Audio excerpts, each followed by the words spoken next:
Muy bien. A ver, por ahí tenemos el material que tenemos que ver,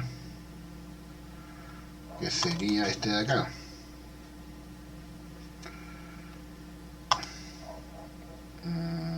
Acá, este de acá, ¿no?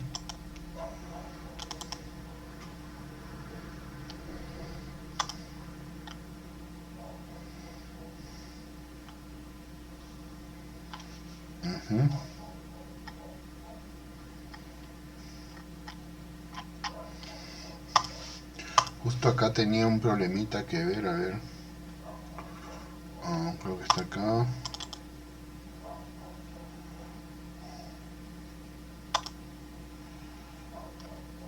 Este de acá.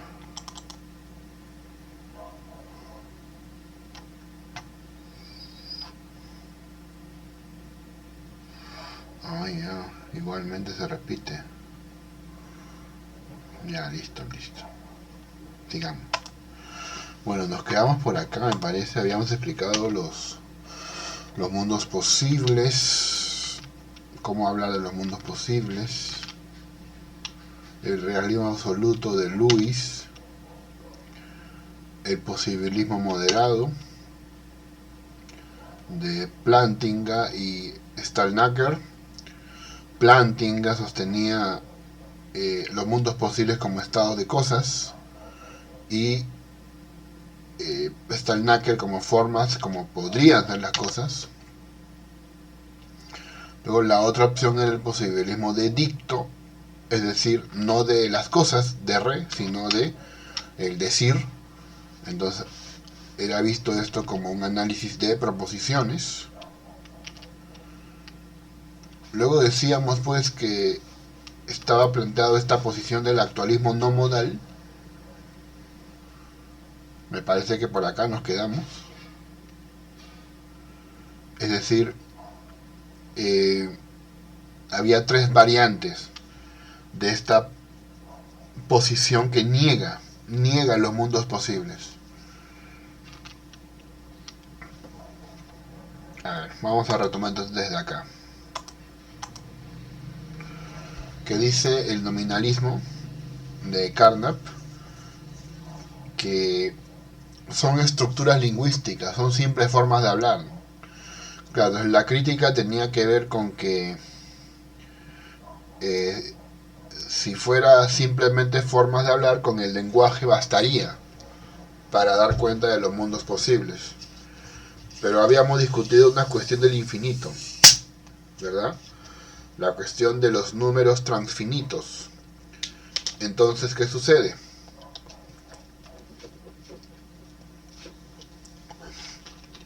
¿Qué infinito, no?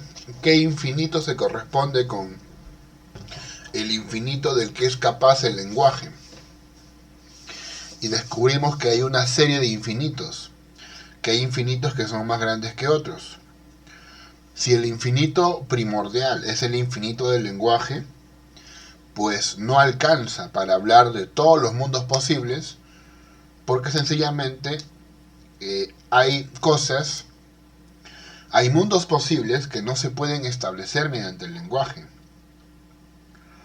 Claro, y este argumento tiene que ver con las posibilidades lingüísticas. O sea, el número de posibilidades que pues se puede convertir con el lenguaje son infinitas. El problema es que ese nivel de infinito es superado por la cantidad de mundos posibles, que no solo es infinito, sino que es superior a infinito. Habíamos descubierto que hay más números entre 0 y 1 que en todos los números naturales, lo cual es el descubrimiento de lo que se llama en Cantor la hipótesis del continuo. La hipótesis del continuo de Cantor, ¿qué establece? Vamos a ver.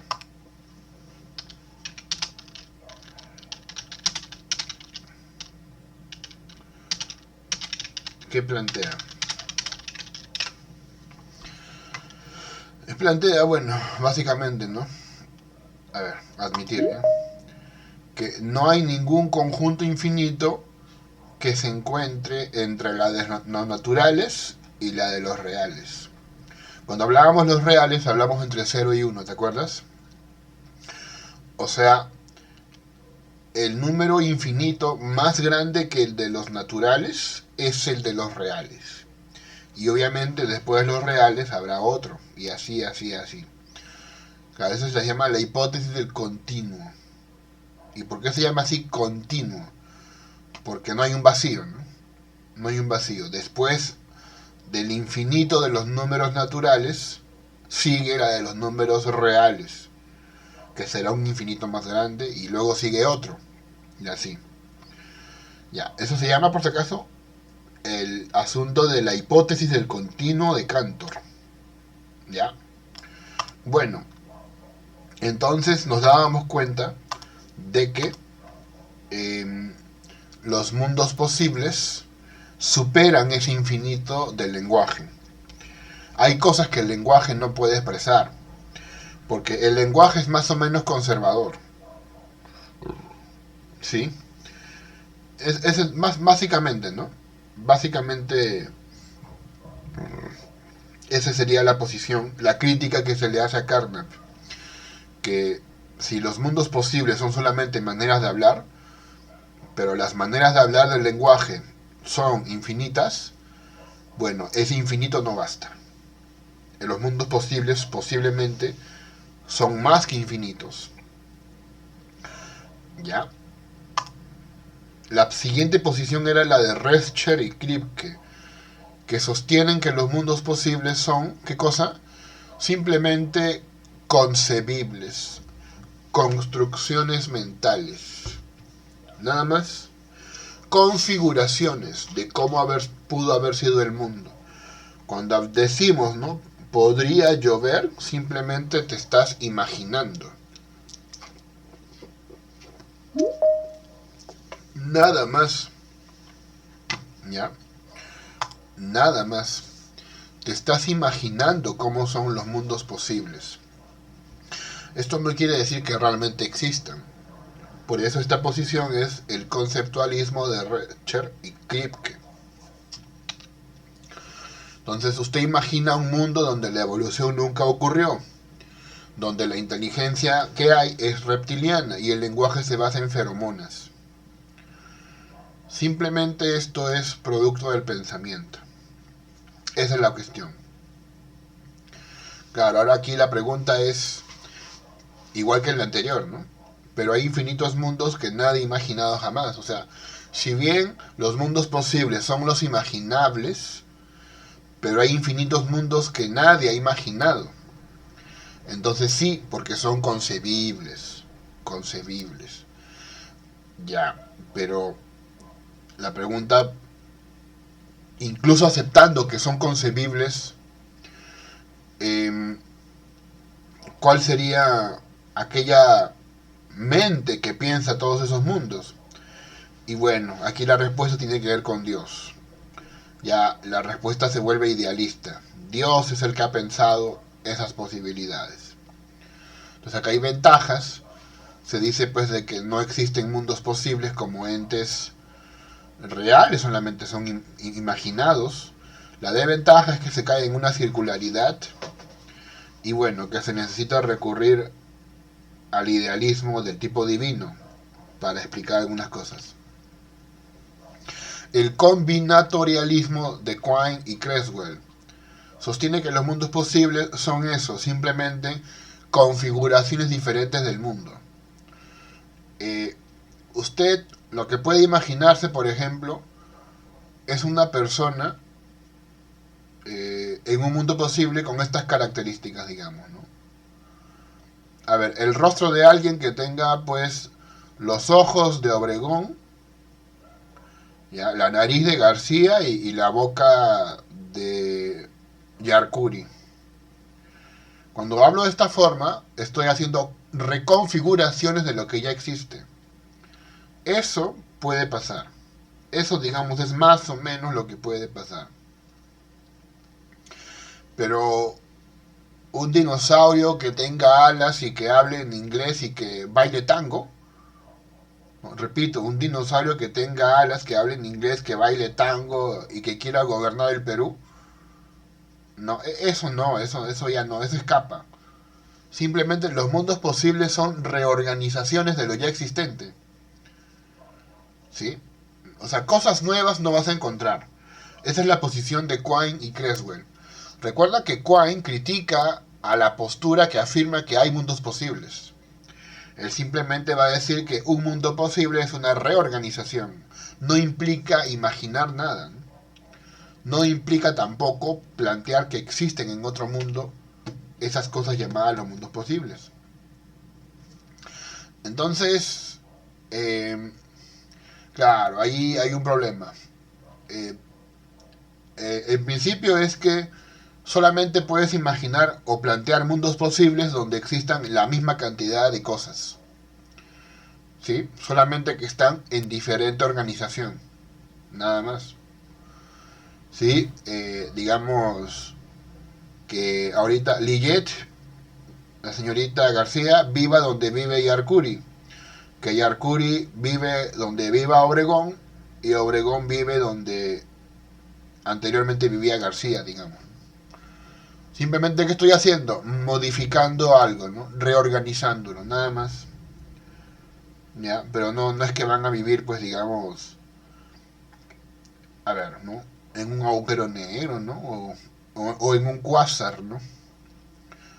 O dentro de un volcán, digamos, ¿no? Cosa que no ocurre. Solamente podemos modificar lo que ocurre. Pero, o cosas así imposibles, eso no tiene sentido. Muy bien. Entonces, los objetos del mundo real no son necesarios. ¿Sí? O sea, esa es una consecuencia interesante. Si los objetos se pueden reorganizar, nada es necesario. Esa es una consecuencia negativa. Eh, Solamente se trabaja con los objetos que existen. Si el contenido de los mundos posibles se construye exclusivamente con lo que ya hay, no se puede representar la posibilidad de que hubieran existido otros objetos distintos. Lo cual es un problema, porque cuando usted habla de mundos posibles, habla de cosas que podrían haber sido.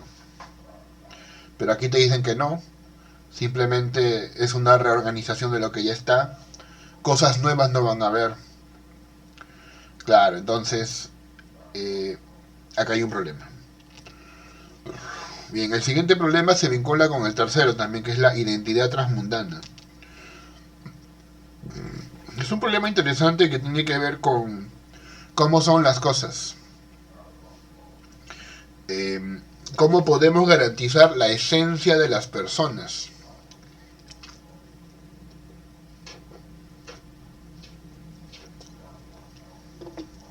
La esencia de las personas. Sócrates podría haber sido carpintero, por ejemplo. ¿Eso es correcto? O sea, algunos piensan que ser filósofo es parte de lo que identifica a Sócrates. Pero podría haber un mundo posible donde él no sea filósofo, sino carpintero. La pregunta es, en ese mundo donde Sócrates es carpintero, ¿sigue siendo Sócrates? A este problema se le llama el de la identidad transmundana. Leonard Linsky representa lo que se llama el esencialismo. Popper, el filósofo Popper, se oponía al esencialismo, ¿no? Vamos a ver por qué Popper se oponía al esencialismo. Si es que nos dicen algo por acá, ¿no? Claro, el esencialismo plantea que existen esencias. Y él dice que el conocimiento científico avanza por falsación. O sea, no buscan verdades definitivas para siempre. Las teorías científicas no buscan esencias, dado que esto siempre varía. El esencialismo plantea que las cosas tienen una esencia, que nunca cambian, que son eternas. Claro, la ciencia no puede buscar esencias, sino que siempre se revisa. Siempre se revisa. Bueno, Popper, ¿no?, era uno de los críticos del esencialismo en otros términos, en el campo de la ciencia, pero también en este ámbito de los mundos posibles surge esa crítica. Hablar de propiedades accidentales y propiedades esenciales. Por ejemplo, una silla. Una silla. Una silla, ¿qué cosa tiene? A ver, acá hay una especie de silla, ¿ya? Una silla un poco chueca. Una silla, digamos, sirve para sentarse, está hecho de madera, tiene 4 patas y así. O digamos, Hitler. Hitler, ¿qué caracteriza a Hitler? Bueno, que es fascista, que fue pintor, ¿qué más? Que invadió Polonia, ¿qué más? Que tuvo un amorío con Eva Braun y así, ¿no? Entonces, las cosas y las personas tienen propiedades, pero hay propiedades que las definen, ¿Cuáles son esas propiedades? Las llamamos propiedades esenciales. Y las propiedades que pueden cambiar se llaman propiedades accidentales. Por ejemplo, el color de la silla puede ser diferente, ¿no?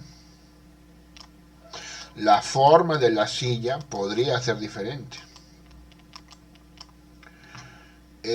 También, ¿no? La vestimenta de Hitler podría ser diferente. ¿Qué más? Tal vez su peinado, incluso su bigote, ¿no? Aunque el tema del bigote tal vez es medio raro. Aunque el mismo bigote lo tenía Charles Chaplin. Pero quizás la vestimenta, el peinado y el bigote no identifican, ¿no?, a Hitler. Lo que sí lo identifica de manera fuerte es que fue fascista, invadió Polonia. Lo que sí identifica una silla de manera fuerte es que sea para sentarse, que tenga patas, tal vez no 4, pero que tenga un soporte, por ejemplo. Esa distinción entre propiedades esenciales y propiedades accidentales. Muy bien. Entonces, por supuesto que estas propiedades esenciales son las que hablan de la esencia.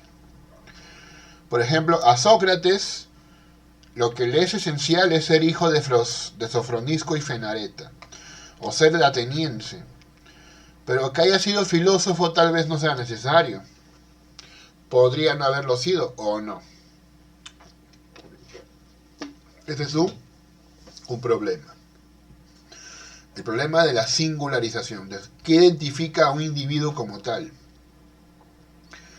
Entonces, la propiedad ser humano es esencial para muchos, ¿no? Pero no basta para distinguir una persona. Hablamos de propiedades necesarias y propiedades singularizadoras.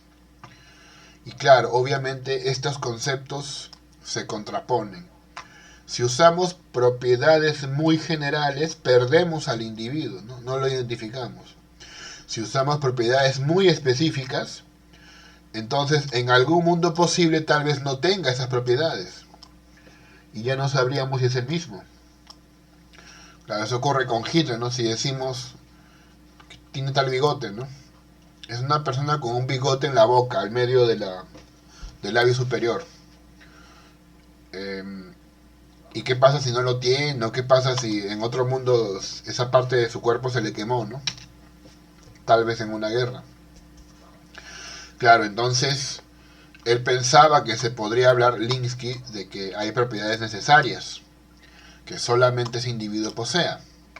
Pero hay dos problemas, ¿verdad? Que se puede decir que es difícil hallar dichas propiedades porque siempre va a haber información contingente.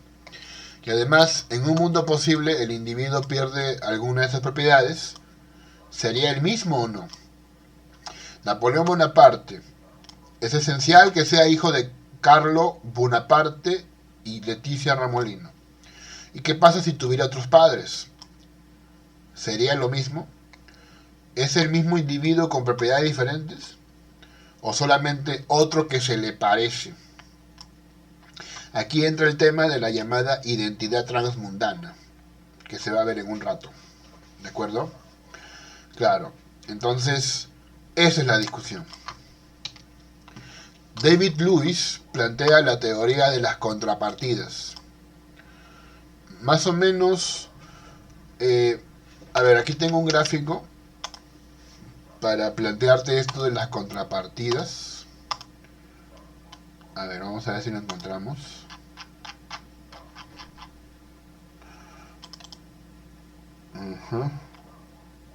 Acá.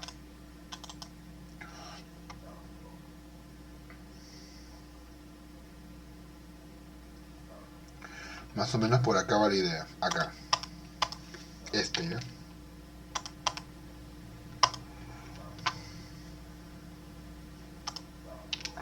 ¿Listo?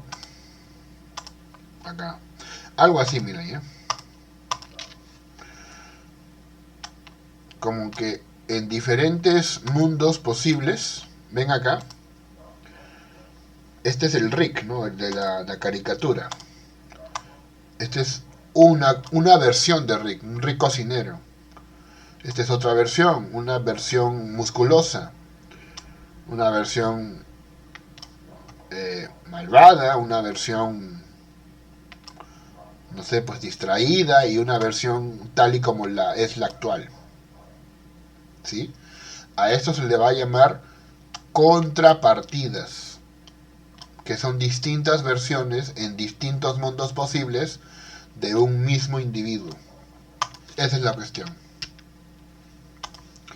Y claro, lo que plantea Lewis es justamente eso, que en los diferentes mundos posibles, recuerda que para Lewis sí existen los mundos posibles, para él, cuando decimos que Sócrates podría haber sido carpintero, estamos diciendo que en otro mundo posible Sócrates fue carpintero. No estamos diciendo que nuestro Sócrates ahora es carpintero. Claro, sino que hay un individuo muy parecido a Sócrates, su contrapartida, por eso se llama teoría de las contrapartidas, o versión, su otra versión, que fue carpintero en lugar de filósofo. ¿Sí? Esa es la cuestión. Esa es la cuestión. Entonces, ahora hablamos de semejanza. Ya no habría una identidad necesaria y, claro, los nombres propios, por ejemplo, como Sócrates, no serían el mismo individuo, sino a distintas, se referirían a distintas contrapartidas, a distintas versiones.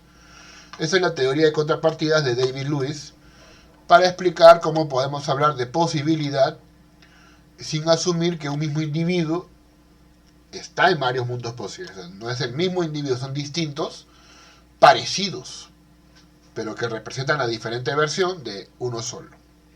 Son similares. Eso es lo que plantea David Lewis, como en este gráfico. Objeciones fueron planteadas por Kripke. Kripke afirma, pues, que esto es raro, porque cuando hablamos de posible, decimos que Hitler podía haber ganado la guerra. Lo que decimos es que Hitler, el mismo Hitler de nuestro mundo, se pudo haber dado de otra manera, no que otro Hitler lo hizo. Entonces por eso le cuestiona a Lewis. Entonces ya no hablamos de lo que alguien hizo, sino de lo que alguien muy parecido hizo. Sí, pues, y también ahí está el tema de los designadores rígidos, que planteaba Kripke en su obra El nombrar y la necesidad. Para Kripke, Sócrates y Hitler son el mismo individuo en distintos mundos posibles. Pero claro, ahora viene a decir Lewis que no son el mismo individuo, que son parecidos nada más. Claro, entonces ahí es porque se cuestiona lo que plantea Lewis. Kripke se opone. Él dice que es el mismo Hitler. Lewis dice que es una persona parecida a Hitler, la que podría haber sido pacifista. Esa es la cuestión. Esa es la discusión entre Kripke y Lewis. El esencialismo tiene que ver con lo que acabamos de ver, que es la identidad transmundana. Tiene que ver con el uso de la lógica modal. El uso de la lógica modal.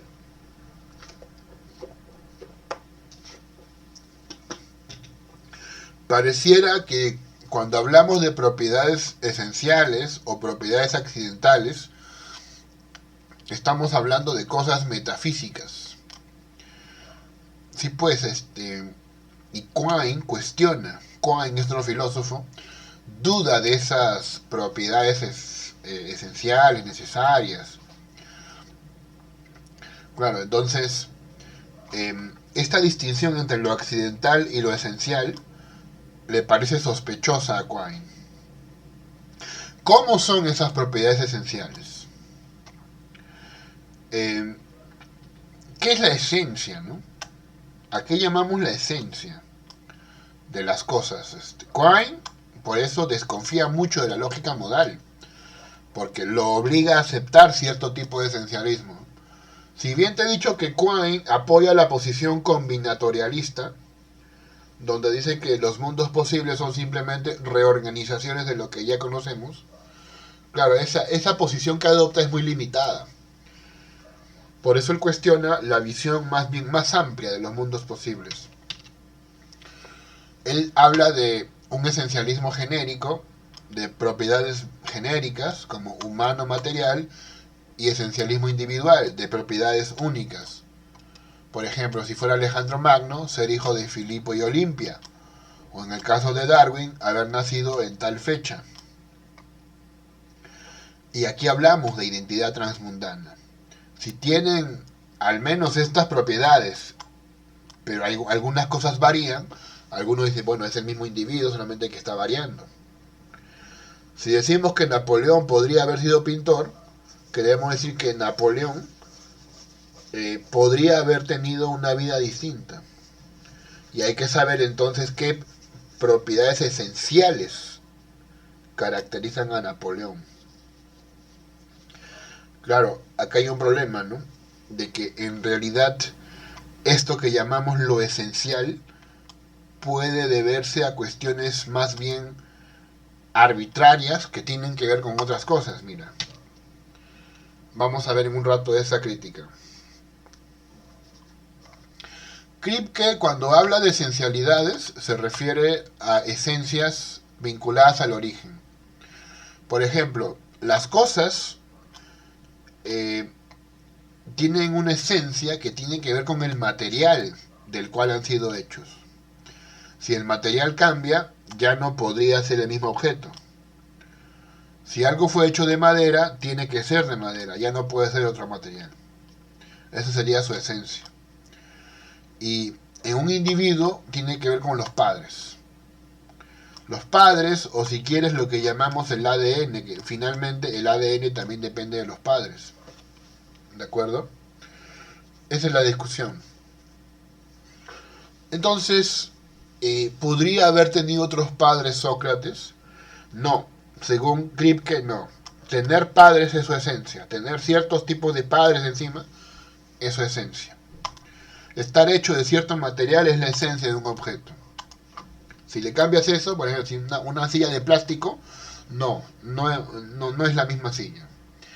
Un individuo que tuvo otros padres, pero se llama Sócrates, ya, no es nuestro Sócrates.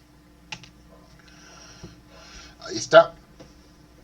Napoleón podría haber tenido otros padres, no. Este violín podría haber sido hecho de plástico, no. Porque el material y también los padres conforman su esencia. Entonces esto es más o menos lo que se va a llamar el problema de la identidad transmundana en Kripke.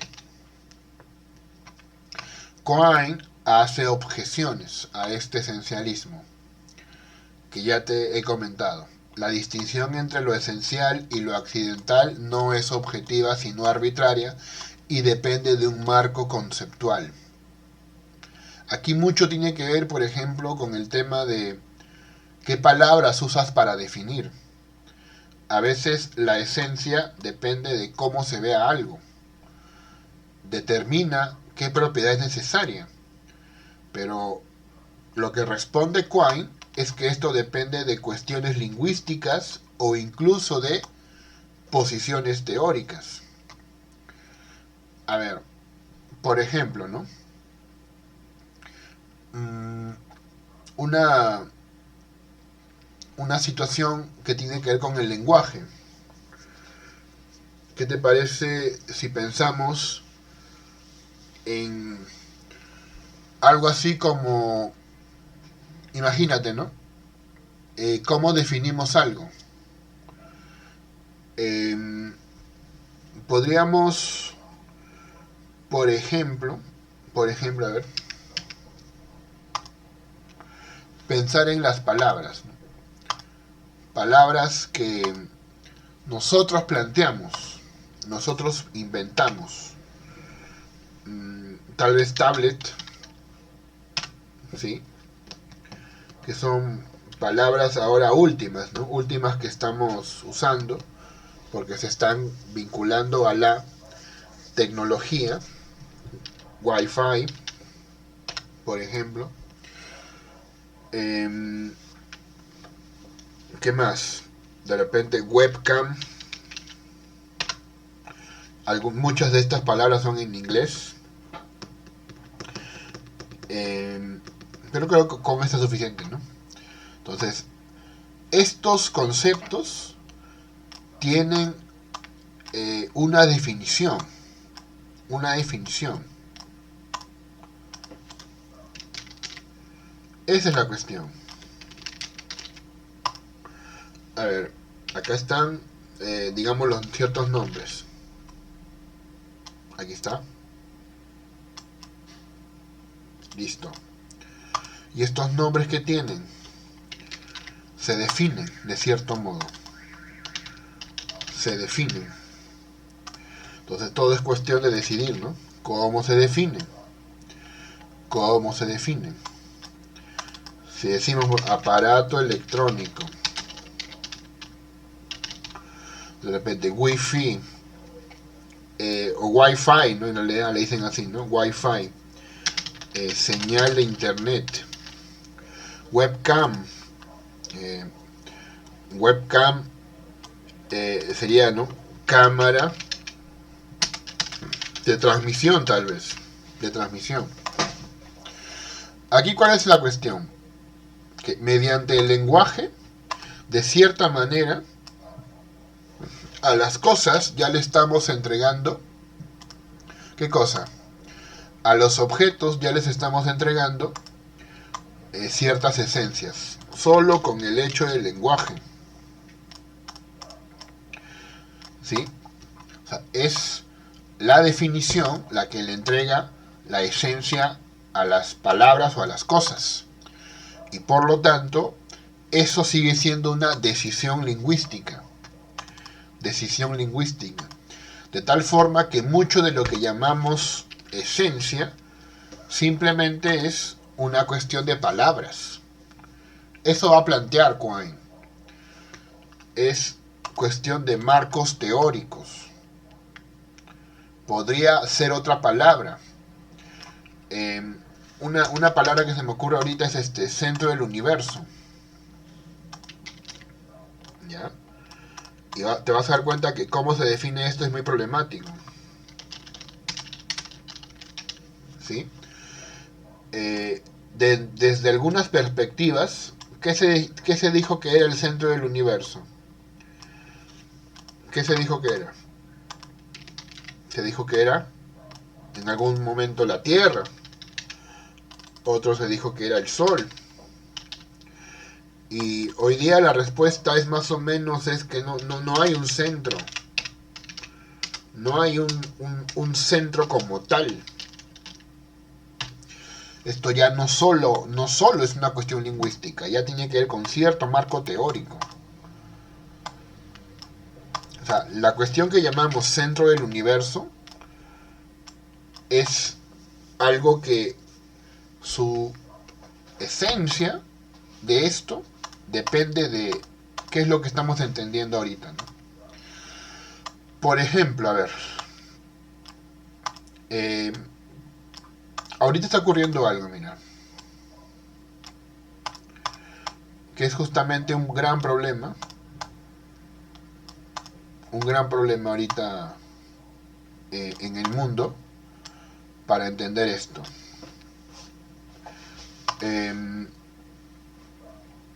Me parece que depende cómo nombremos algo para atribuirle ciertas características o no.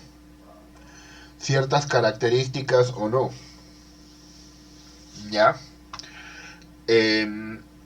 Sí, pues, vamos a ver, ¿no? Por ejemplo, ¿no?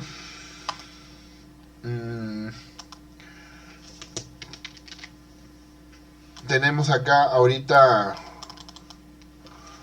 un concepto. Ya. Ahorita estamos con el tema de la discusión, el tema del género, digamos, ¿no? Podría ser la palabra mujer. La palabra mujer. Que es una cuestión interesante. ¿Qué cosa? La definición de esto, ¿no? ¿Cómo se define?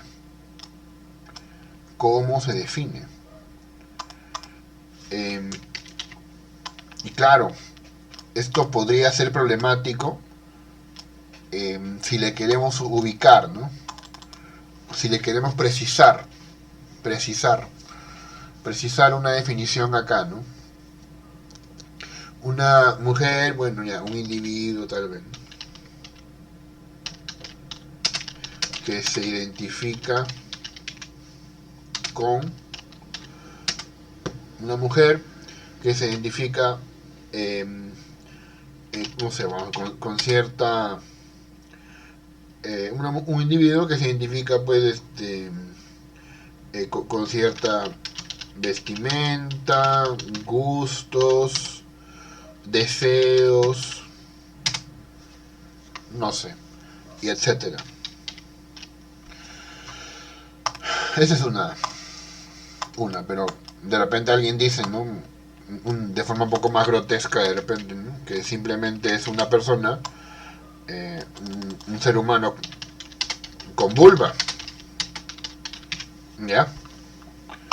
Mujer es un ser humano con vulva, pero acá hay un gran problema, ¿no? Ya te imaginarás cuál es el problema, ¿no?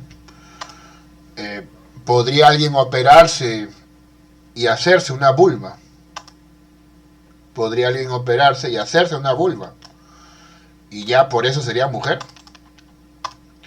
Ahí tienes toda la discusión de lo que es el tema del género y el tema de hoy, lo que hoy día se llama el debate de género.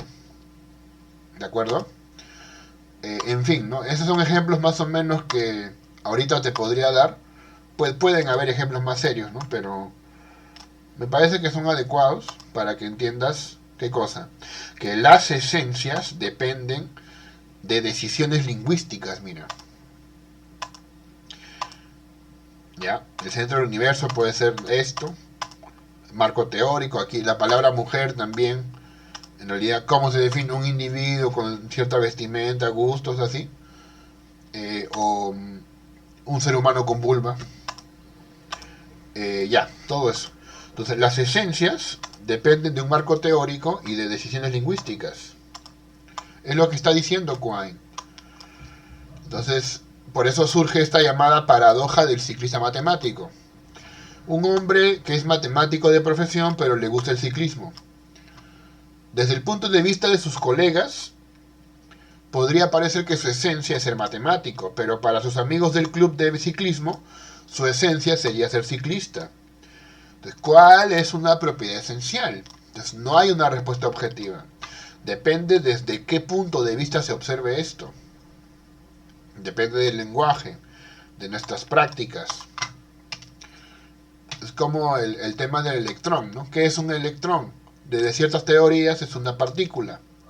¿Qué es un electrón? Desde otras teorías es una excitación de un campo cuántico, es una perturbación de la materia.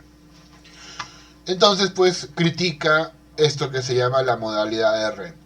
Sócrates podría haber sido carpintero, no podría haber sido bacteriólogo. César Entonces se vuelve esto metafísicamente sospechoso. ¿De qué estamos hablando? Dice Quine. ¿Es una construcción lingüística o es un individuo en sí? Por eso critica la modalidad de re, la de rea. La de dicto no la cuestiona, no le parece malo porque finalmente es una modalidad aplicada al decir. La modalidad aplicada a las cosas es la que le resulta fastidiosa a Quine. Bien, entonces el esencialismo aquí se cuestiona. Kripke y Plantinga quieren rescatar el esencialismo. Claro, plantean sus puntos de vista, pero según Quine, el esencialismo es una proyección de nuestras formas de hablar, pensar y clasificar la realidad. No es una característica objetiva del mundo. La distinción entre propiedades esenciales y accidentales, ya te he dicho, depende mucho de cómo hablamos. ¿Sí? Muy bien. Entonces, hemos terminado este material.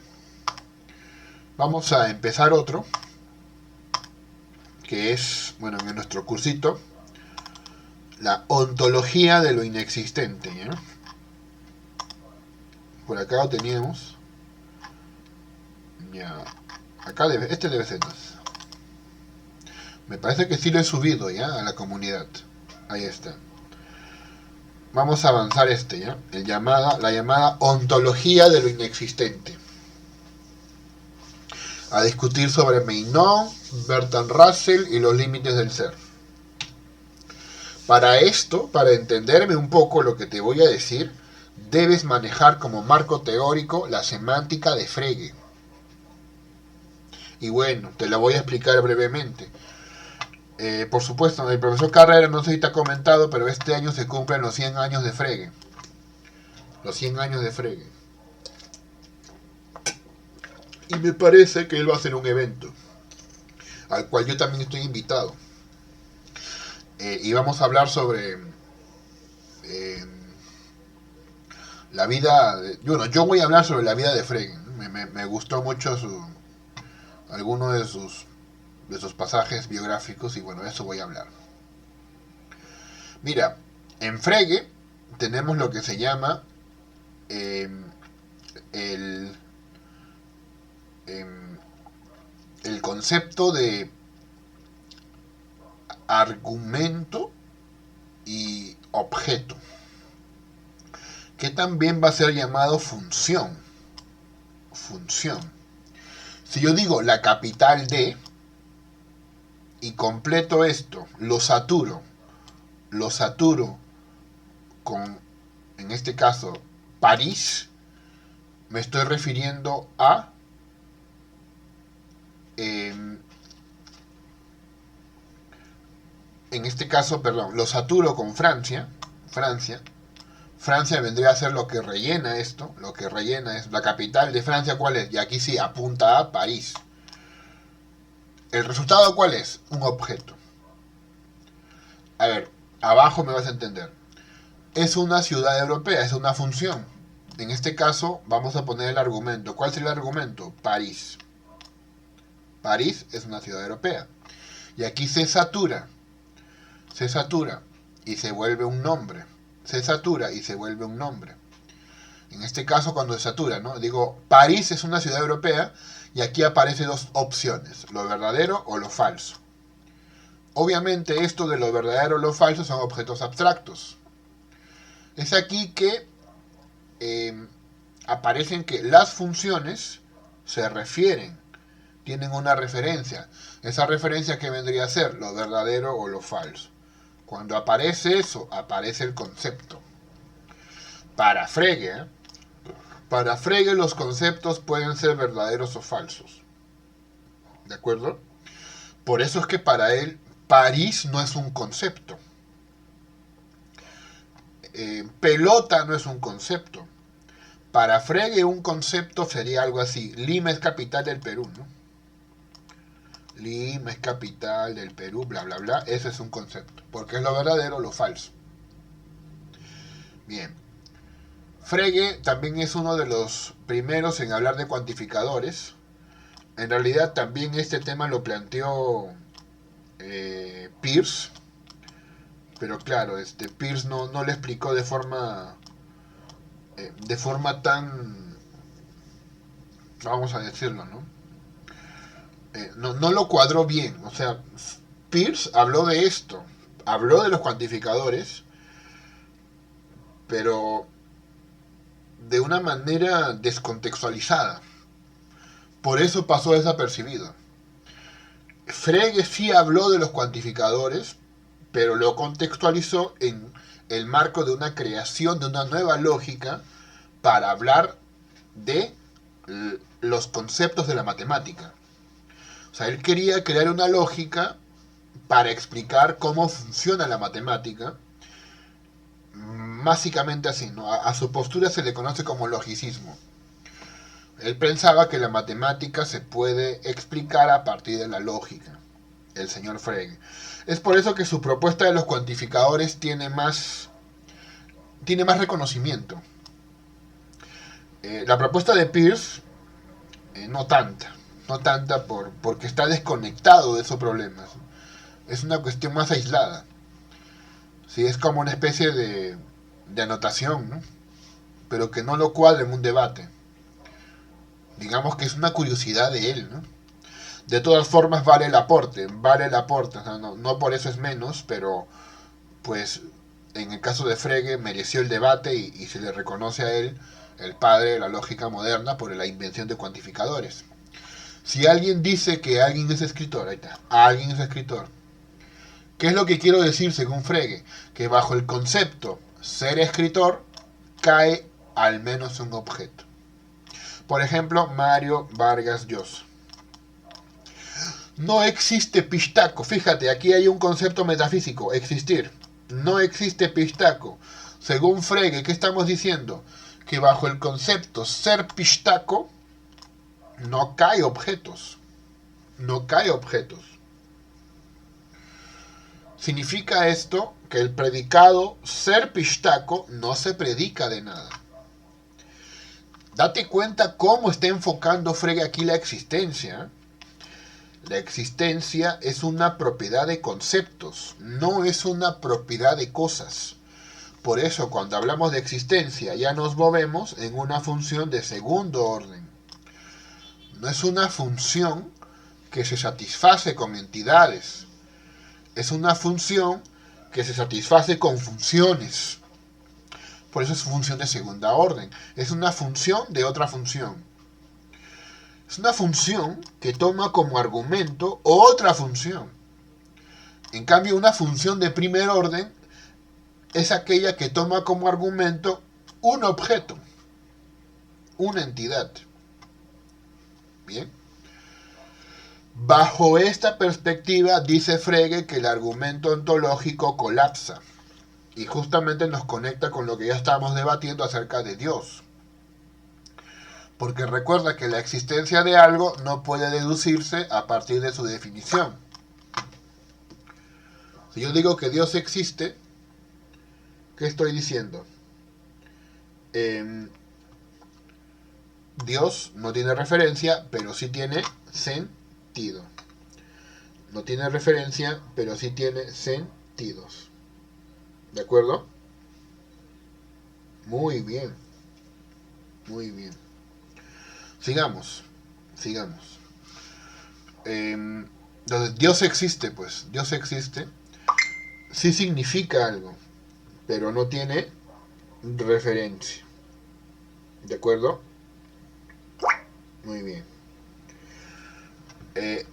Para que más o menos lo entiendas, en este debate entra Kant. Por eso aquí está Kant. ¿Sí? La existencia, según Kant, no es un predicado. La existencia para Kant no es un predicado. Muy bien. Correcto. ¿Por qué? Por ejemplo, poseer pelaje. Tener pelo es un predicado. Existir no es un predicado real, según Kant. No es un concepto de algo que pueda añadirse al concepto de una cosa. La existencia no es un predicado. Si digo que Dios es todopoderoso, estoy añadiendo un predicado. Ahí está bien. La palabra todopoderoso. Al sujeto Dios. Pero si digo que Dios existe, no le estoy añadiendo un predicado. Claro, esa es la gran cuestión que analiza Kant. El ser o la existencia no pueden ser hallados, como pretende el argumento ontológico, por simple análisis conceptual.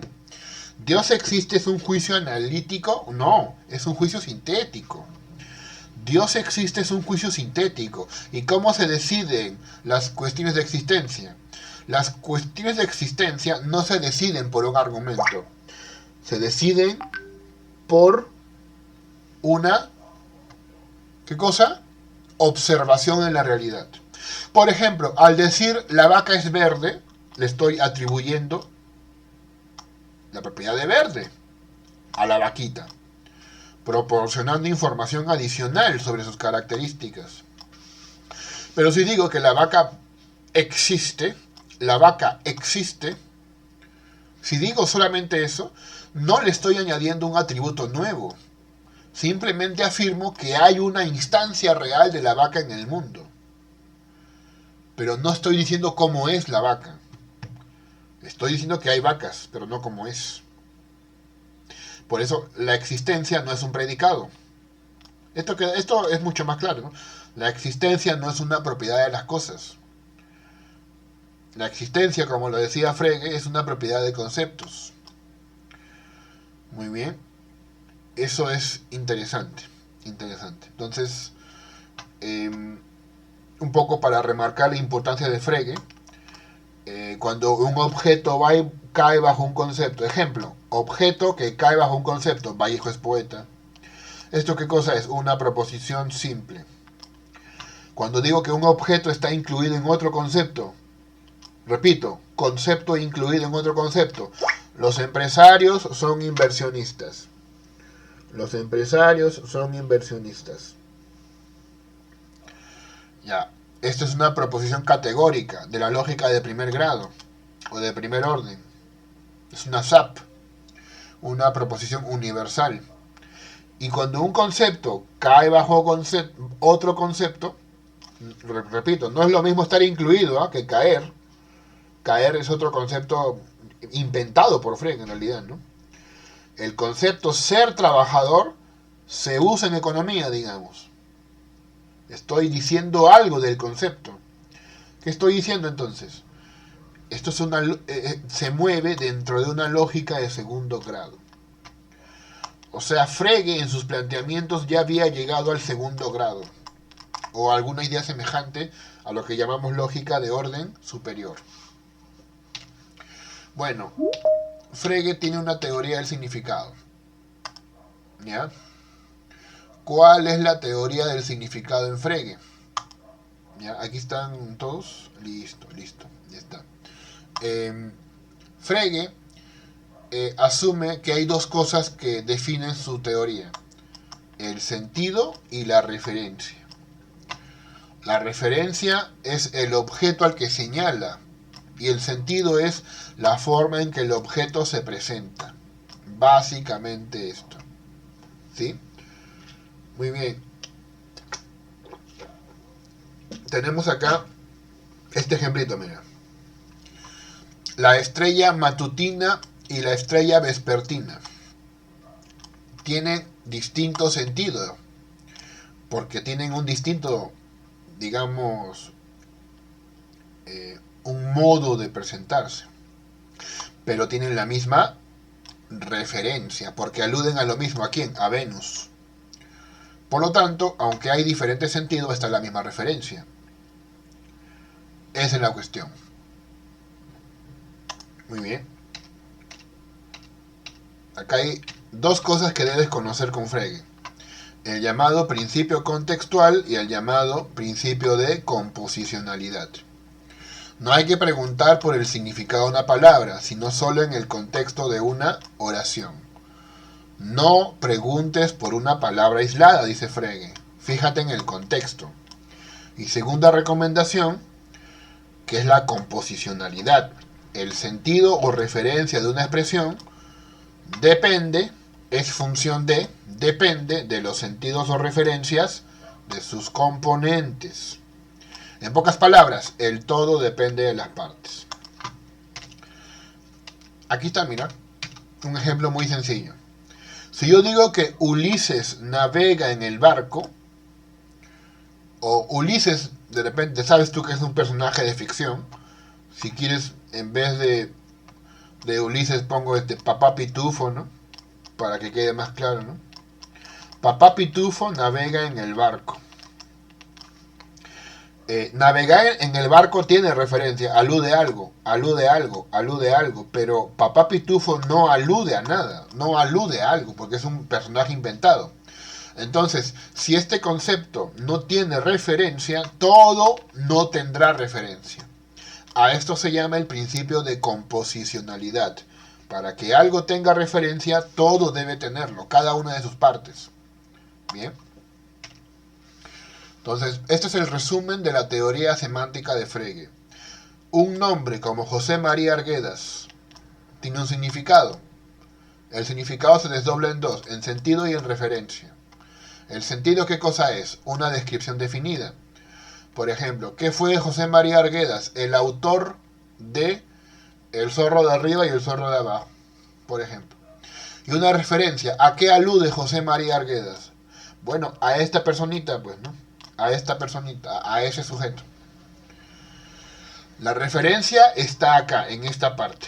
Y el sentido es cómo se presenta este objeto. Escritor peruano indigenista, se suicidó en la agraria y fue recluido en el sexto. Eso es para los nombres. Pero para las oraciones, como ya te expliqué, las oraciones tienen sentido y referencia también.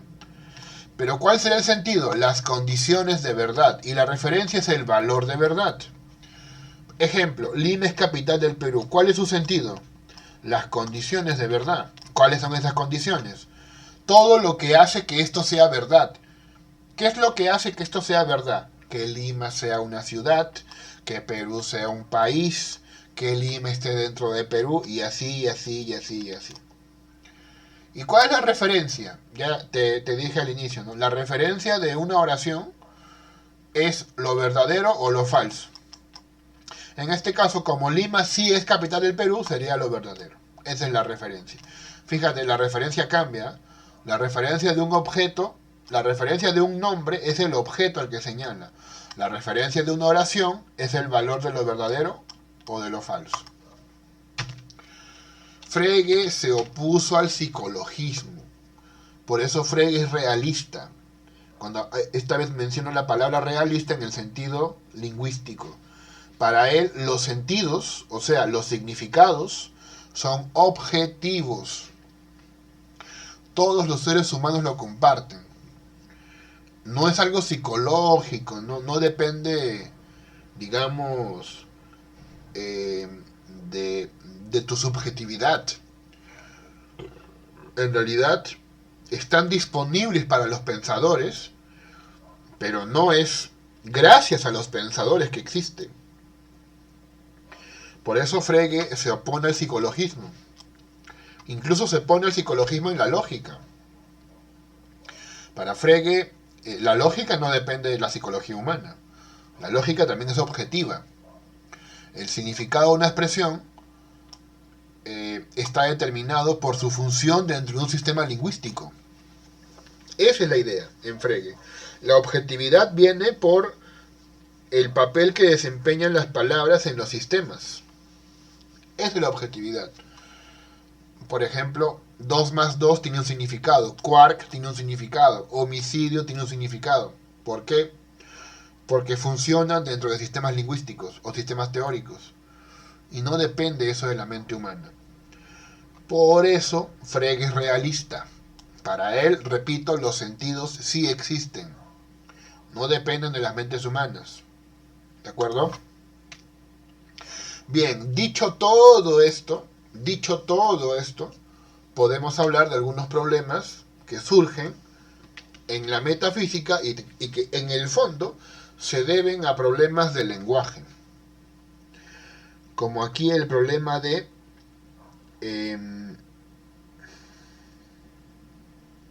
Zeus no existe. ¿Qué pasa cuando decimos que Zeus no existe?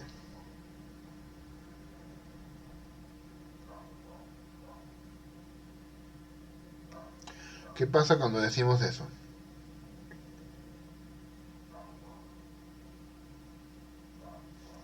Acá hay un problema, ¿no? Porque el enunciado Zeus parece verdadero. O sea, Zeus no existe, creo que es verdadero, ¿no? Porque no hay tal Dios. No hay tal Dios.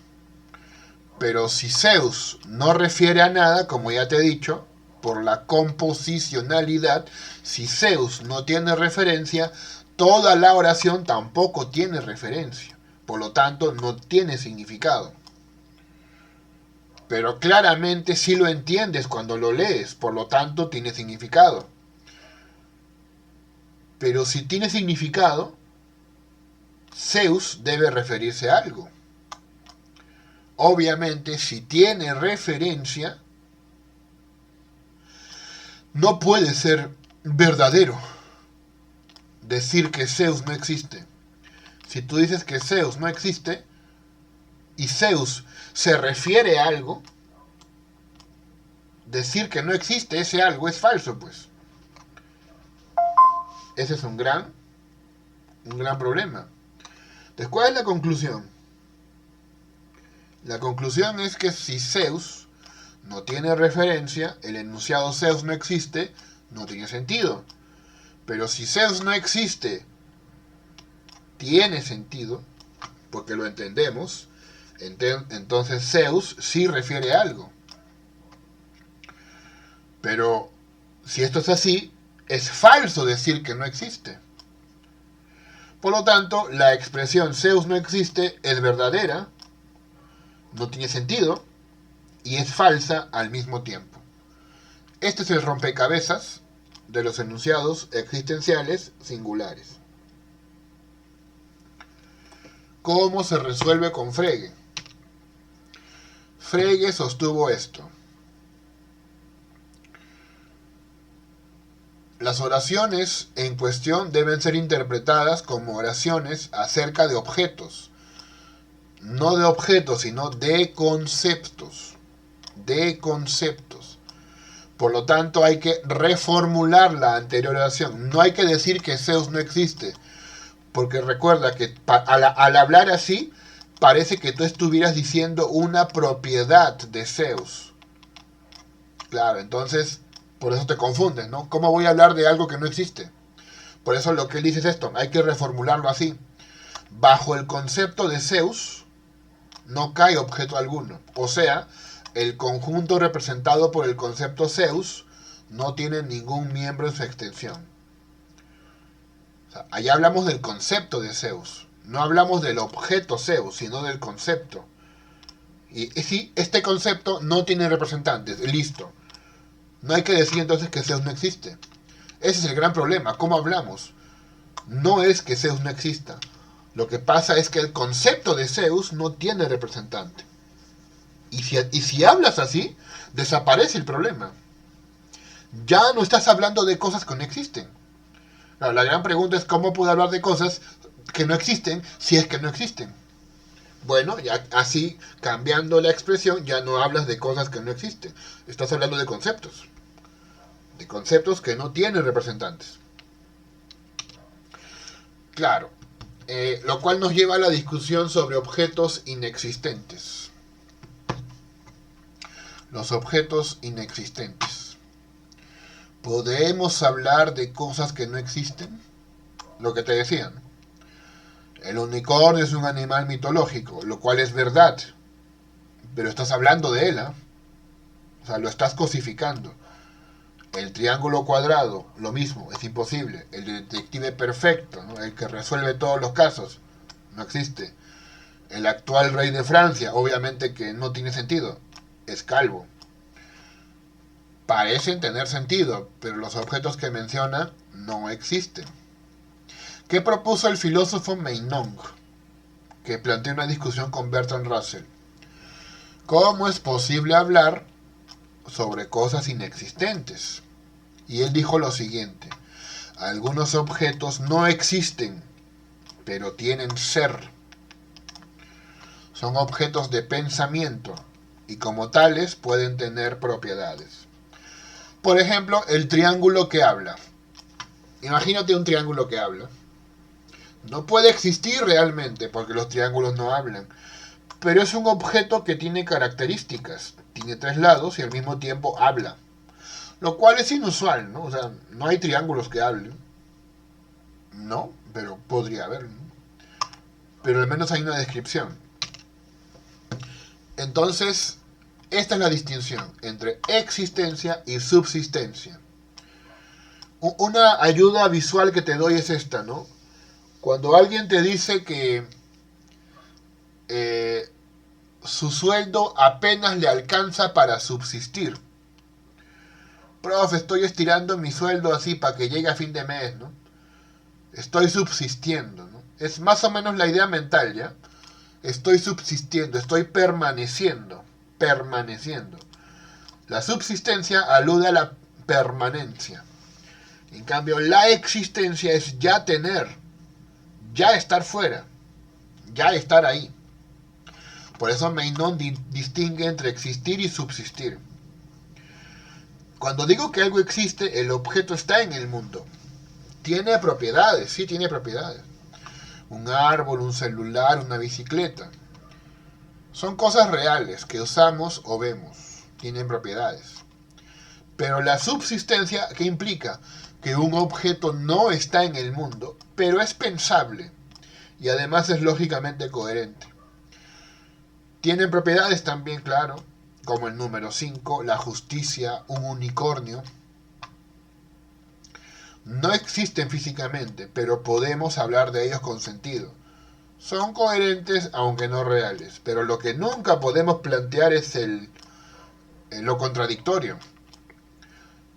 No puede existir ni siquiera lógicamente, su definición se contradice, ¿no? Un triángulo cuadrado, un círculo cuadrado, un soltero casado, ¿ya? Ese ejemplo es mejor, ¿no? Un soltero casado. Es un ejemplo clásico, ¿no? Un soltero casado, o sea, no tiene sentido, ¿no? O sea, sinceramente no tiene sentido un soltero casado. Bien, entonces no puede existir ni subsistir. Esa es la gran diferencia. Hay objetos que existen, hay objetos que no existen pero subsisten. Y hay objetos que ni existen ni subsisten. No, ni siquiera permanecen. Y esos son los objetos contradictorios. Se anulan, se anulan. Entonces Meinong sostiene que podemos referirnos a objetos inexistentes porque el lenguaje y el pensamiento los construyen y les atribuyen propiedades. Existir es estar presente en el mundo físico. Subsistir es tener ser, pero fuera del mundo físico. Es el modo de ser de lo ideal, de lo ficcional, siempre que sea coherente. Existir es estar afuera. Subsistir es permanecer. Esa es la opinión que dice Meinong sobre los objetos inexistentes. Bertrand Russell cuestionó esto de Meinong. De hecho, él va a inventar una teoría lógica para combatir esta posición. Propone dos objeciones. Que se está confundiendo significado y referencia. ¿Sí? Distingue entre el significado de una frase, cómo lo entendemos, y la referencia, a lo que alude. A lo que alude. Si hay o no un objeto real al que esa frase se refiere. Esa es la cuestión. Pero no hay un rey actual de Francia, ¿no? O sea, yo digo, el rey actual de Francia es calvo. O sea, tú entiendes lo que significa. Tiene significado. Pero realmente no hay un rey. Actualmente Francia es una república. Por eso la frase no tiene referencia. Claro. Entonces, cuidado. No hay que hablar de un rey que no exista, ¿no? No hay que hablar de un rey que no exista. Eso es engañoso. Entonces, esa es la primera objeción de Russell. Estamos confundiendo significado con referencia. Y dos, se están multiplicando innecesariamente las entidades. Aceptar la existencia, incluso mental, de los objetos imaginados o contradictorios, es poblar el mundo de entidades innecesarias. Si todo lo que pensamos tiene ser, entonces deberíamos aceptar el triángulo cuadrado, el mar de queso y cualquier cosa absurda, ¿no? Como la montaña de oro también es un ejemplo clásico. Pero esto viola el principio de economía ontológica, la navaja de Ockham. No hay que multiplicar los entes si no es necesario. Russell propone una alternativa lógica que tiene que ver con su llamada teoría de las descripciones, que vamos a explicar ahorita. Mira, Russell inventó esta teoría para combatir, para oponerse a la idea de hablar de cosas que no existen. ¿Sí? ¿Qué dijo él? Él propuso tratar a las oraciones que contienen descripciones definidas no como construcciones sujeto-predicado, sino que tienen cuantificación. Por ejemplo, mira, el protagonista de las películas Terminator es un exculturista. Es un exculturista. ¿Ya? Y esto, según Russell, está compuesto de tres cosas. Alguien es protagonista de las películas Terminator, a lo sumo una persona es protagonista de dichas películas, y cualquiera que sea el protagonista es exculturista. Schwarzenegger es protagonista de las películas Terminator, pero ni la primera, ni la segunda, ni la tercera de estas, por sí solas, aluden a Schwarzenegger. Pero las tres sí hacen aquello, sí apuntan a Schwarzenegger. Un ejemplo concreto es este, ¿ya? El padre de Carlos II fue asesinado. ¿Cómo simbolizamos esto? Como ves abajito, mira la complicación, ¿eh? En realidad, esta teoría que te va a proponer Russell es un poquito complicada a nivel técnico. Es cierto, es complicada a nivel técnico. No obstante, es una solución muy elegante. Es una solución muy elegante al problema. ¿De acuerdo? Sigamos. Existe X tal que X engendró a Carlos. ¿Sí? O sea, el padre de Carlos. Y existe X para todo Y tal que si Y engendró a Carlos, entonces este Y es igual al anterior X que te hablé. O sea, solamente hay uno. Es lo que quiere decir esto. Y para todo X, si X engendró a Carlos, entonces ese X fue asesinado. Toda esta fórmula lógica, ¿para qué sirve? Para que entiendas que la expresión que estás viendo ahorita en pantallas no es del tipo sujeto-predicado. Russell intenta persuadirte, aquí no hay un sujeto ni un predicado, sino una serie de cuantificaciones. Por lo tanto, no estamos hablando de objetos directamente. No estamos hablando de objetos directamente. Eso es lo interesante. Por eso, cuando utiliza eso, ya no habla, por ejemplo, de cosas inexistentes, como el rey de Francia o como el mar de queso. No habla directamente de cosas inexistentes. De lo que habla es de cosas que cumplen o no cumplen tales y cuales propiedades. Que es lo que anteriormente en el lenguaje de Frege dijimos de esta manera, ¿no? Hablar de conceptos más que de objetos. Ya, algo así está haciendo Russell. Estas son formas de hablar a nivel de cuantificación. Aquí yo te recomiendo que repases tu cursito de lógica, ¿ya? No sé si tú sabes, pero yo he escrito un libro de lógica con unos compañeros de la Villarreal. Si quieres lo puedo subir al grupo para que practiques. Bueno, si quieren, ¿no? Si quieren no tampoco, ¿ya? Sí, Mira. profesor, súbalo, por favor. Ah, ya. Entonces, apenas termine esto lo voy a subir. Ya es un libro. Todos los libros que yo escribo, pues yo no cobro, no te quito plata ni nada, ni quiero eso, no, ni me des nada, ¿ya? Es para el mundo, ¿ya? Yo lo pongo ahí en la internet y cualquiera lo descarga. Pero te lo voy a subir ahí para que lo vean, ¿ya? Escucha, mira, Esta es la forma de hablar de Russell, 7, 8 y 9. Hay una sola cosa que es A. Fíjate esta forma tan elegante de hablar, ¿no? Aunque sí reconozco que es difícil, ¿ya? Pero esta es la solución elegante que da Russell. Existe un X tal que X es abogado, digamos, y para todo Y, si hay un Y que es abogado, ese Y es igual al X que ya te dije al comienzo. Por lo tanto, ¿qué te estoy diciendo? Que hay solamente un abogado. Pero ¿cuál es la ventaja de esto? Que no hablo del bendito abogado. No estoy diciendo el abogado es así o es asá. Estoy hablando de un objeto que cumple con propiedades. Más que un objeto, incluso usando el lenguaje de Frege, estoy hablando de un concepto. De un concepto. Hablando en términos fregeanos. 2. Hay solo dos cosas que son A. Aquí sí se vuelve más complicado. En realidad estos son ejemplos que te confieso que si no tuviera esto no me acuerdo cómo simbolizarlo. No es tan fácil. A lo mucho esto lo puedo memorizar. ¿No? Lo demás ya se me escapa. ¿Ya? No obstante, te lo planteo igual, ¿no? Por cultura general. Existe un X, existe un Y tal que X es A, es abogado, ¿no? Y es abogado.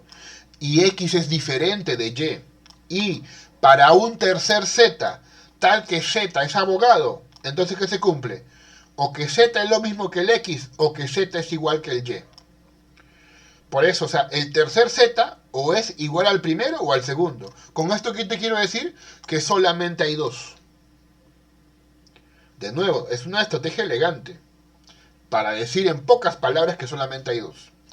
Y para decir que solamente hay tres abogados, ya te imaginas todo esto, mira.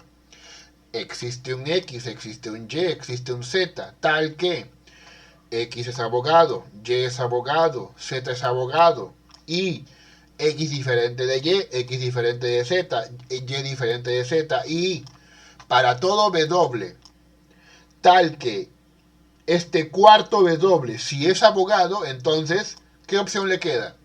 Que sea igual a X o igual al Y o igual al Z. O sea, el cuarto abogado que supuestamente habría, para no ocasionar problemas, tiene que ser igual a uno de estos. O sea, en pocas palabras, solamente hay tres. Ya, pero no te fijes en esto, solamente fíjate en el primero, en el 7. Solo hay uno. Solo hay uno. A esto se le va a llamar descripción definida. Repito, descripción definida. Es un concepto clave en la teoría lógica de Bertrand Russell. Fue propuesta en 1905 y más o menos plantea esto. Más o menos plantea esto. ¿Ya? Fíjate, fíjate. Encontré un hombre. Encontré un hombre. Cuando yo digo que encontré a un hombre, lo que digo, encontré a alguien y ese alguien es humano, a ese X. O sea, algo tiene tal y cual propiedad. ¿Cómo se representa? Existe un X, tal que X es F, una propiedad F, y X es G, tiene una propiedad G. Significa que hay al menos un individuo al que encontré y ese individuo es humano. Esto 3 dice lo que está en 1. Encontré un hombre. O sea, encontré algo, pero ese algo que encontré es humano. ¿De acuerdo? Muy bien. Correcto. Sigamos. La descripción definida, mira, leamos este dibujito de acá, ¿no? Usando la lógica de predicados de primer orden, Bertrand Russell mostró en un amplio, aunque no comprensivo espectro de casos, eso es cierto, Russell mostró en unos pocos casos cómo eliminar las frases denotativas, o sea, del tipo A es B, ¿no? A es B, o sujeto es predicado, para en vez de hablar de A como un objeto, hablarlo como un concepto o como algo que cumple propiedades, en favor de predicados y variables cuantificadas que podrían sustituirse por nombres lógicamente propios. Bien. Claro, entonces una consecuencia importante fue que los compromisos ontológicos de una teoría podrían reducirse reformulándola para eliminar expresiones que denotan entidades problemáticas, o sea que no existen. Para eso sirve esta teoría, ¿de acuerdo? Bien, ¿qué se niega cuando se dice que no existe Pegaso, ni unicornios, o no hay ningún rey de Francia? ¿Cómo hablar de un objeto inexistente si no existe? Russell transforma estas expresiones en otras. Por ejemplo, el actual rey de Francia, este problema es clásico. Está en su obra On the Nothing, ¿no? On the Nothing, de 1905. Que en su interpretación lógica es un existencial singular de este tipo. Existe X tal que X es rey y X es calvo. Más o menos de forma simplificada, ¿ya? Esta es una simplificación un poco grosera, pero se entiende la idea. Ya no hablas de un rey. Ya no hablas de un rey. Porque hablar de un rey de Francia es problemático. Lo que dices es esto, ¿no? Hay algo X, tal que este algo X tiene R y tiene C. Es rey y es calvo. ¿Ya? Ya no hablas del rey, dices de algo que cumple propiedades, pero no hablas de un rey. Ya, esta es más o menos la idea de fondo de las descripciones definidas de Bertrand Russell. Claro, aquí se usa el cuantificador iota, que es un cuantificador que no suele explicarse mucho en cursos de lógica, que solamente alude a un individuo y nada más que a uno. Se representa así, mira. Acá está. Aquí dice, ¿no? Iota, este es el operador griego, la I griega, no iota. Se suele decir así, ¿no? Cuando ves este símbolo de acá, ¿cómo lo lees? Existe un y solo un X tal que cumple la propiedad de F. Eso es lo que se dice, ¿no? Solamente hay un X que cumple esta propiedad F. Esta es el aporte de Russell. Creó un cuantificador que solamente alude a un individuo. Lo cual es interesante porque, te repito, aquí el problema es dejar de hablar de individuos. ¿Por qué? Porque ya te expliqué que hay individuos que no existen, pues. Y de nuevo te repito el tema. ¿Cómo hablamos de individuos que no existen? Y los seguimos llamando individuos. Individuos. O sea, decir individuo pareciera sugerir que existe. En vez de eso, lo que dice este señor es... hay algunas cosas que cumplen estas propiedades, ¿no? De tal forma que solamente es una cosa. Es una solución genial, ¿no? Una solución muy brillante. Obviamente con complejidad matemática, ¿no? Pero brillante igual. Entonces, el objeto que satisface tal y cual situación. Bueno, el primer hombre que aterrizó en la luna. Se escribiría así, ¿no? El objeto X, de tal forma que X es un hombre y X aterrizó primero en la luna. Incluso esto lo representas como iota X.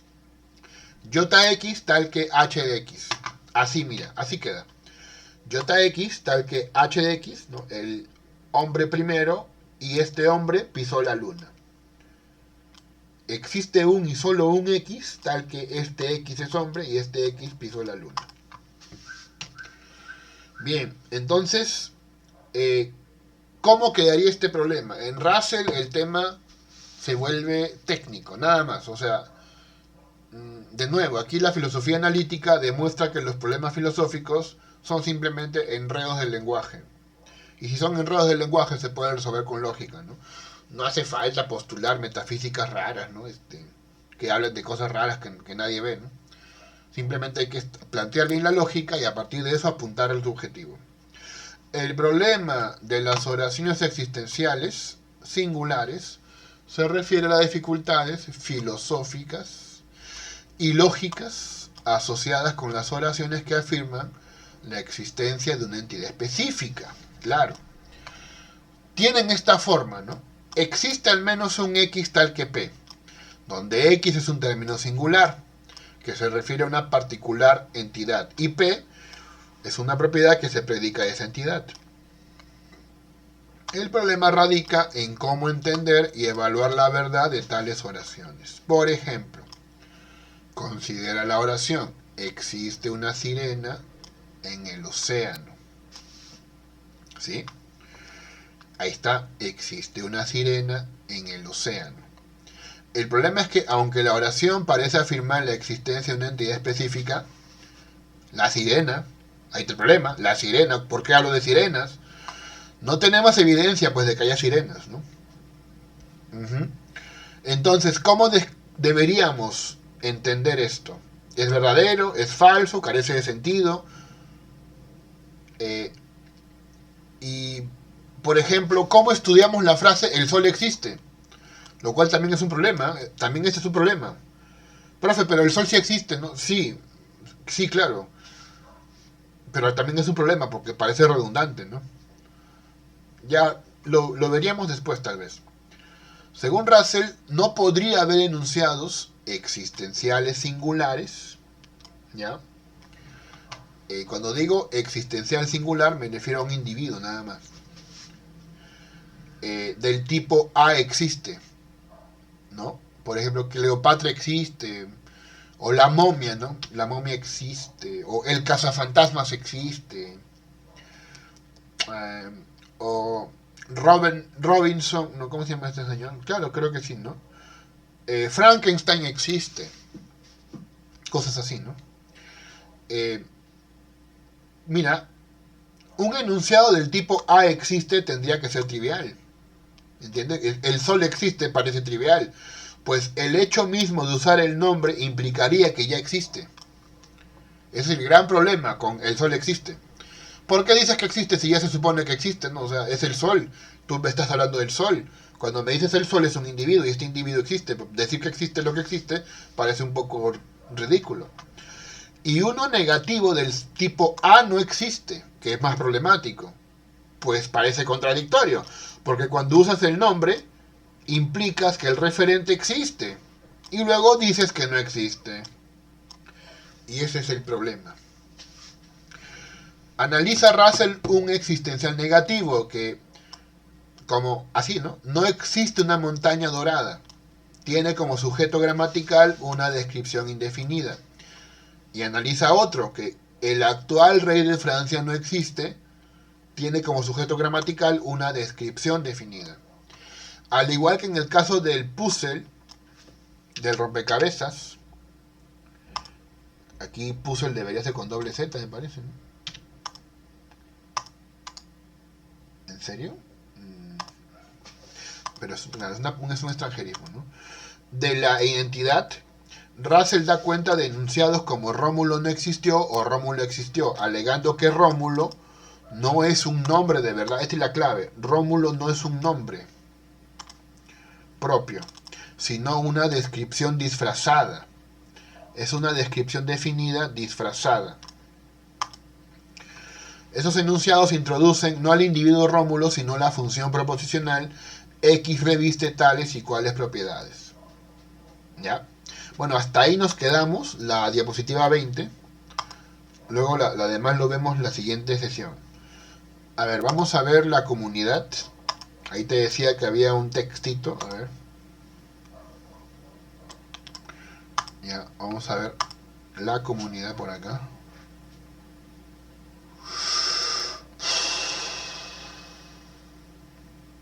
Voy a activar mi cámara ya para que me veas. A ver.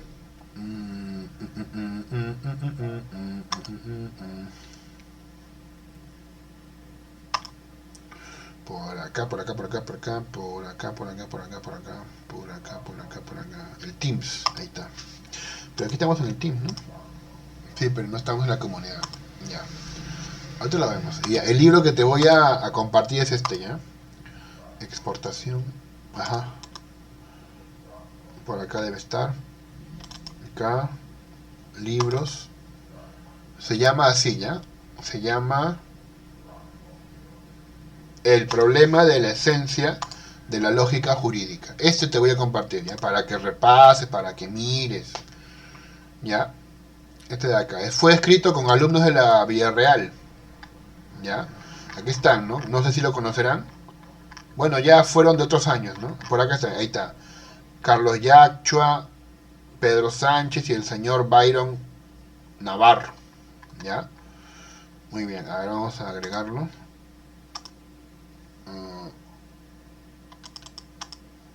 Por acá. Vamos a ver. De paso que también voy a tomar su asistencia, ¿ya? A ver.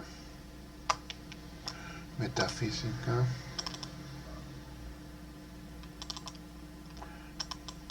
Hoy día es 16.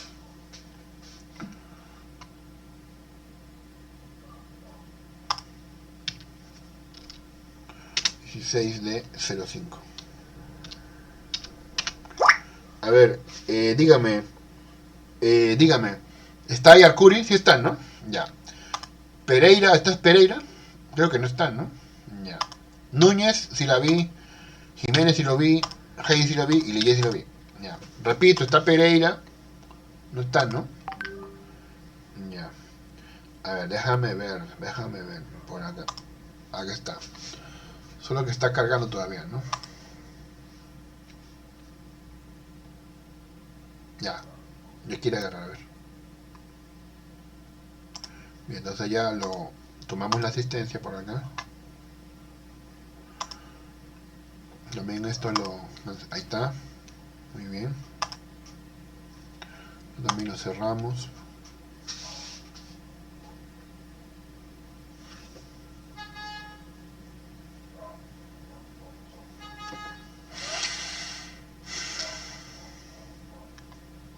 Listo. Comunidades.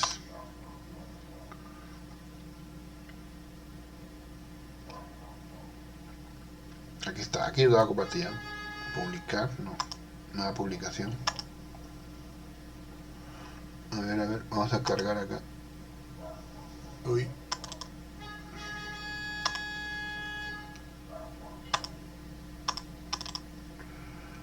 Acá. Cargar.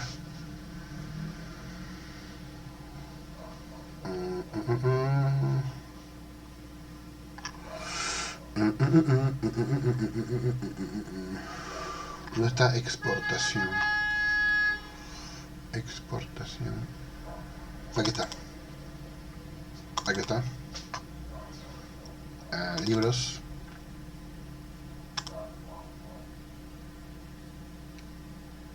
¿Dónde estás? Aquí está. El problema de la ciencia lógica jurídica. Ahí está. Libro de lógica.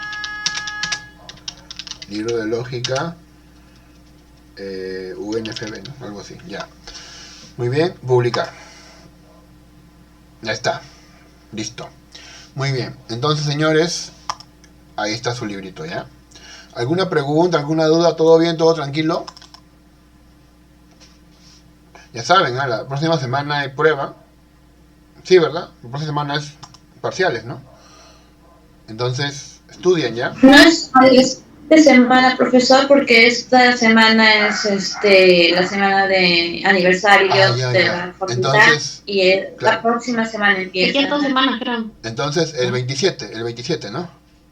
Sí. Listo, ya estamos más seguros, ya. Entonces, si no hay dudas, no hay preguntas, estudien el texto de Garrett, ya saben las partes que hay que ver. El examen va a ser para marcar también, igual revisen, ya. Estamos en contacto, ya. Muchísimas gracias, cuídense mucho. Chao, que le vaya bonito. Bye.